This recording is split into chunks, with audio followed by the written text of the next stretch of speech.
তাদের নিয়ে থানায় গিয়ে আমাদের এবং হিন্দু জনতার অভিযোগ নথিভুক্ত করতে শান্তিপূর্ণভাবে আমরা অনেকটা দূরে এখানে সবার মধ্য দিয়ে আমরা কর্মসূচি কেন জমায়েত কেন মিছিল আজকে স্বামী বিবেকানন্দ যিনি হিন্দু সন্ন্যাসী ছিলেন তিনি আজকের দিনে 1893 সালে সম্মেলনে সনাতন হিন্দু ধর্মকে বিশ্বের সর্বোচ্চ জায়গায় নিয়ে গেছিলেন।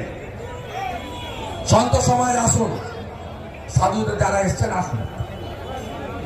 আমাদের 50-এর বেশি মঠ মন্দির থেকে সাধুরা এসছেন, আমরা তাদেরকেও